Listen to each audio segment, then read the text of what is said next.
बापूजी अपने साधकों को एक सफल, संपन्न व प्रसन्न जीवन जीने की कला सिखा रहे हैं। इस सत्संग के जरिए सुख या दुख किसे अपने जीवन में कैसे आने दे और कैसे नहीं, इसका एक साधारण व सहज फॉर्मूला बापूजी ने अपने साधकों को यहाँ बखूबी दिया है। जैसा बीज बोते हैं, वातावरण में से बीज उसी प्रकार की पुष्टि लेकर फलता है, फूलता है और कई अपने जैसे बीज पैदा कर देता है। जड़ बीज को भी वातावरण मदद करता है, तो चेतन मन को और चेतन जीवात्मा को वातावरण क्यों मदद नहीं करेगा। जयराम जी की। जिनके जीवन में फरियाद है, जिनके जीवन में घृणा है, जिनके जीवन में दूसरे के दोष पर हावी हो जाना है, जिनके जीवन में ईर्ष्या है, तो उनका चित्त ईर्ष्या की आग से, घृणा की गंदगी से, द्वेष के दगेबाजी से उनका चित्त ऐसा ही हो जाता और वातावरण में से भी उनको ऐसा ही कचरा मिलता है। जयराम जी बोलना पड़ेगा। और जिनका चित्त उदारता से, जिनका चित्त प्रेम से, जिनका चित्त सहानुभूति से, जिनका चित्त सज्जनता से भरा होता है, सज्जनता के विचारों से भरा होता है, उनको वातावरण में भी ऐसे ही लोग आ मिलते हैं और ईश्वरीय वातावरण भी उसी प्रकार का उनके सपोर्ट में हो जाता है। जयराम जी फिर बोलना पड़ेगा।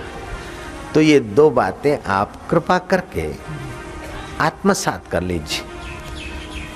देश भर के तो ठीक है, विदेश के भी कई लोग आते जाते हैं अपने आश्रम में। कुछ ऐसे लोग होते हैं, बाबा जी मिलना है, मैं क्या अच्छा मिल लो, मैं तो बहुत दुखी हूँ, मैं बहुत मुसीबत में हूँ, मैं दुखी हूँ, मैं बहुत दुखी हूँ। क्या तकलीफ है? बोले बहुत तकलीफ है। अरे भाई आखिर बताओ। बोले मैं बहुत मुसीबत में हूँ। मैं सोचता हूँ खुदा हाफिज, तुम्हारी मुसीबत हम नहीं हटा सकते। जयराम जी की। जो सोचता है मैं मुसीबत में हूँ, रट लगा रहा है। भाई क्या तकलीफ है? बोले बहुत मुसीबत है।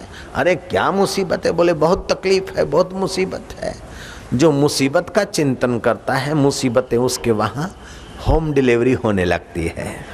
जयराम जी फिर से बोलना पड़ेगा।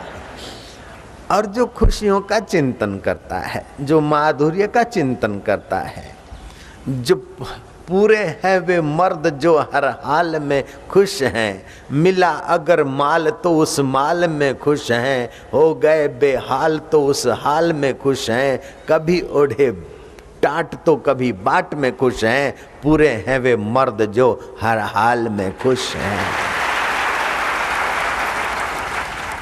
ऐसे उन्नत विचार वाले को न चाहने पर भी उन्नति के कण, उन्नति के आंदोलन और उन्नति के अधिष्ठाता आ मिलते, उन्नति के अधिष्ठाता आ मिलते।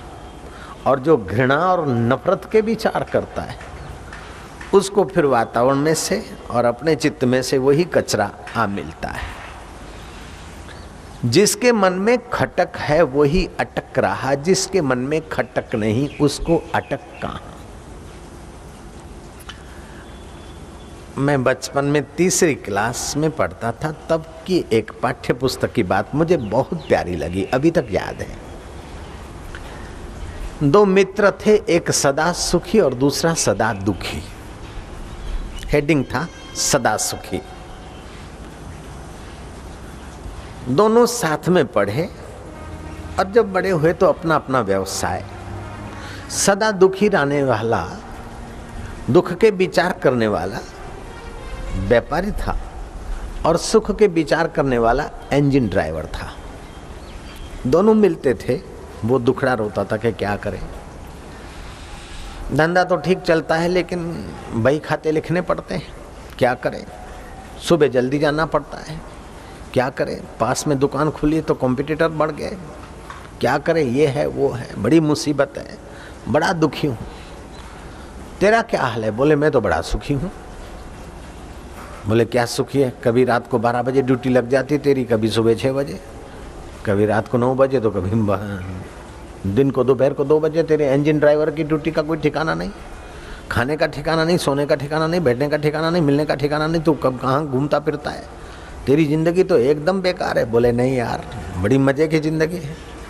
बोले कैसे मज़े की ज़िंदगी है? काली डाकण के बीच रहना पड़ता है तुझे, इंजन के बीच। बॉयलर तपता होगा, आग, दिन रात आग उगलने वाले बॉयलर। बोले सर्दियों में मुझे स्वेटर नहीं पहनना पड़ता और गर्मियों में मुझे पंखा नहीं चलाना पड़ता है। सर्दियों में नजीक खड़ा रहता हूँ और गर्मियों में खिड़की के पास खड़ा हो जाता हूँ। अरे काला कलुट भूत जैसा बन गया। बोले तेरे सफ़ेद कपड़े पे जरा सा दाग लगता है तो दिख जाता है और मेरे 10 दाग लगे तो फर्क नहीं पड़ता, मैं बहुत सुखी हूँ। बोले पागल तू सुखी है? बोले हाँ, सुख बनाना दुख बनाना अपने हाथ की बात है। मनुष्य को भगवान ने इतना स्वतंत्र किया है कि वो सुख बना सकता है सुख के विचार से, दुख के विचार से दुख बना सकता है, काम के विचार से काम उभार सकता है और राम के विचार से राम को प्रकट कर सकता है। जयराम जी बोलना पड़ेगा। दुख, घृणा, चिंता और अशांति और पलायनवादिता के विचार से आदमी वही कचरे में जा गिरता है और उत्साह के विचार से आदमी उन्हीं ऊंचाइयों को